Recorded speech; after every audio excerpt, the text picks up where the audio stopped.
जय हिंद दोस्तों। आज है शुक्रवार 6 अगस्त 2021 और आज एक बहुत बड़ा बदलाव हुआ है झारखंड में, झारखंड की नियुक्ति नियमावली में।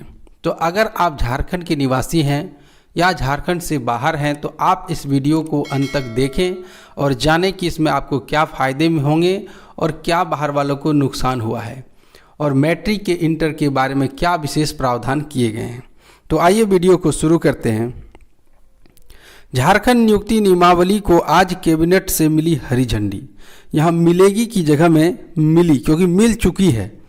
झारखंड से पढ़ाई करने वाले अभ्यर्थियों को प्राथमिकता। मुख्य बातें देखते हैं। पहली मुख्य बात है सिर्फ सामान्य वर्ग के लिए, यानी जनरल कैटेगरी के लिए। अगर आप जनरल कैटेगरी में आते हैं तो झारखंड से मैट्रिक और इंटर पास करने वालों को प्राथमिकता दी जाएगी। अगर आप झारखंड के हैं और जनरल कैटेगरी में हैं और आप यदि झारखंड से ही मैट्रिक इंटर पास किए हैं तो आपको प्राथमिकता मिलेगी। द्वितीय पॉइंट देखते हैं। तृतीय और चतुर्थ श्रेणी की नौकरियों में झारखंड से ही मैट्रिक व इंटर पास करने वाले छात्रों को प्राथमिकता मिलेगी। और ये जो प्राथमिकता दी जाएगी, पहला पॉइंट का इससे जुड़ा हुआ दूसरा पॉइंट है कि अगर आप 3rd ग्रेड और 4th ग्रेड की नौकरी करना चाहते हैं, उसके लिए फॉर्म भरें, उसके लिए एग्ज़ाम देने वाले हैं, तो ऐसे में या देंगे आप एग्ज़ाम, तो ऐसे में आपको मैट्रिक और झारखंड से अगर आपने इंटर और मैट्रिक किया है तो आपको प्राथमिकता मिलेगी। तीसरा पॉइंट, झारखंड में आरक्षण का लाभ लेने वाले लोगों के लिए इस नियम को शिथिल किया गया है। अब इस पॉइंट को बड़ा अच्छा समझ लीजिए।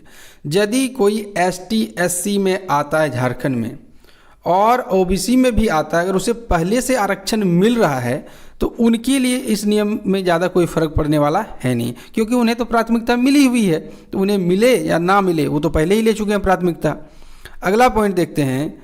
अगर आप झारखंड के आरक्षित श्रेणी का कोई व्यक्ति अन्यत्र से भी मैट्रिक पास किया, मान लेते हैं कि झारखंड का कोई SC ST और OBC के अंतर्गत आता है, वो जनरल नहीं है और कहीं से भी वह मैट्रिक किया हो, झारखंड को से तो किया है तो चलेगा, अगर वो बाहर से भी किया है, बिहार या उड़ीसा कहीं से भी मैट्रिक किया है, तो उसे कोई परेशानी नहीं होगी। पांचवा पॉइंट देखते हैं। क्षेत्रीय भाषा पास करनी होगी। अब जो एग्ज़ाम होगा उसमें PT और मेंस नहीं होंगे, उसकी जगह में 2 परीक्षाओं की जगह में, छठा पॉइंट को मैं बता रहा हूँ, छठा पॉइंट में कहा गया झारखंड कर्मचारी चयन आयोग नियुक्ति के लिए यदि आप JSSC के द्वारा फॉर्म भरते हैं, कोई फॉर्म निकलता है JSSC द्वारा, तो उसमें PT और मेंस नहीं लिया जाएगा। सिर्फ एक परीक्षा होगी और एक परीक्षा होगी क्षेत्रीय भाषा करने की, वो सिर्फ पासिंग मार्क्स के होंगे 30 नंबर के लिए। तो आइए विस्तार में जानते हैं। ये कुछ की पॉइंट थे जो आपने समझा। अगर आपको कहीं दिक्कत होता आप हमें कमेंट करें और मैं फिर अच्छे से समझा दूंगा, आपके कमेंट में जवाब दूंगा और आपकी बातों को समझते हुए उस हिसाब से रिप्लाई भी करूंगा। आप अगर नए हैं तो हमारे चैनल को सब्सक्राइब कर लें और इस बात को इतने फैलाएं कि सारे लोग, झारखंड के लोग जान जाएं। आप जान गए हैं तो आपका कर्तव्य है सभी लोगों में शेयर करें और दोस्तों को कहें कि इस वीडियो को जरूर देखें, इसमें उसे विस्तृत जानकारी मिलेगी। और हाँ, मेरी मेहनत के लिए एक लाइक जरूर करें। चलिए देखते हैं आगे विस्तार में। ये देखिए, झारखंड के छात्र और छात्राएं अभी पास हुए हैं, इन पर भी वो लागू हो जाएगा।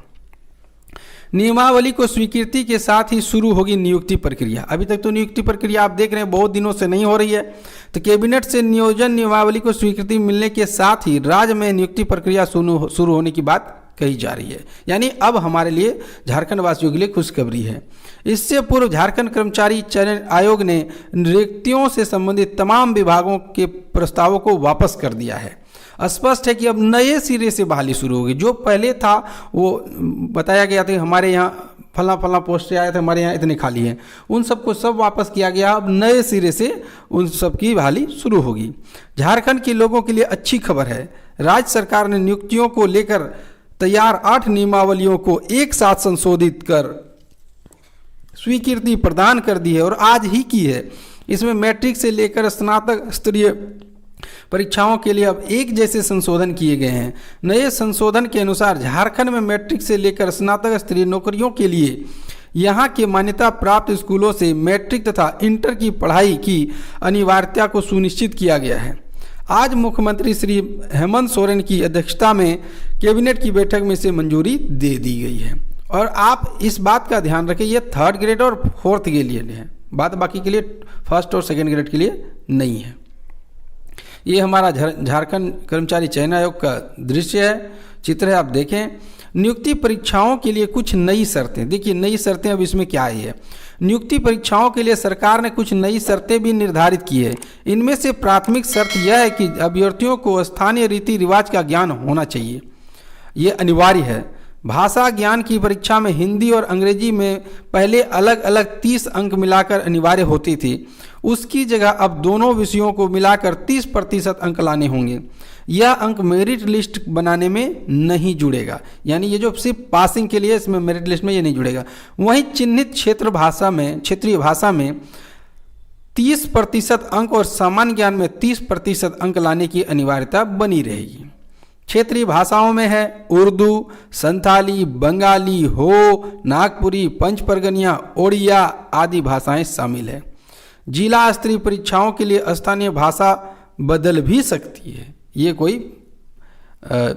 एक जैसा नहीं रहेगा, वो जरूरत पड़ने पर बदला जा सकता है क्षेत्रीय भाषा को। अब टाइपिंग को लेकर के देखिए, 10 मिनट में अब 300 की जगह 250 शब्द ही टाइप करने होंगे।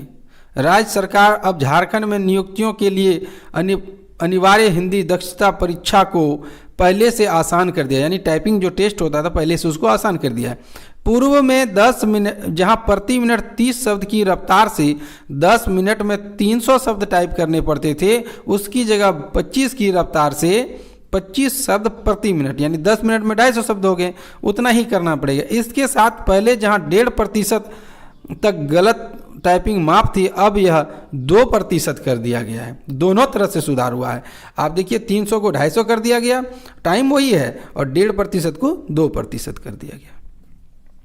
घंटी आधारित शिक्षक देखेंगे आप, यदि आप कहीं से भी PhD या नेट कर चुके हैं, क्वालिफाइड हैं आप, तो शिक्षकों की घंटी आधारित क्लास में प्राथमिकता दी जाएगी। उन विद्यार्थियों को प्राथमिकता दी जाएगी, उनके कैंडिडेट को प्राथमिकता दी जाएगी।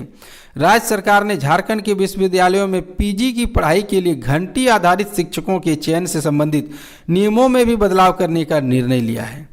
पूर्व में जहां सेवानिवृत्त शिक्षकों को ही घंटी आधारित पढ़ाई के लिए संविदा पर रखने का प्रावधान था, वहीं अब नेट पास और PhD कर चुके शिक्षकों की प्राथमिकता दी जा सकेगी।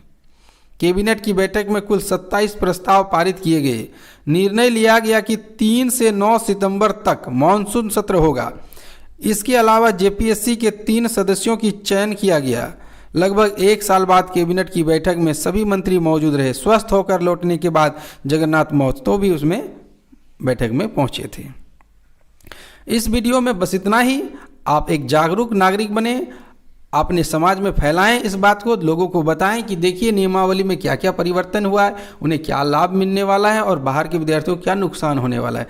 तो कृपया हमारे इस वीडियो को दोस्तों में शेयर करें, और आपने देखा इसके लिए आपका बहुत बहुत धन्यवाद।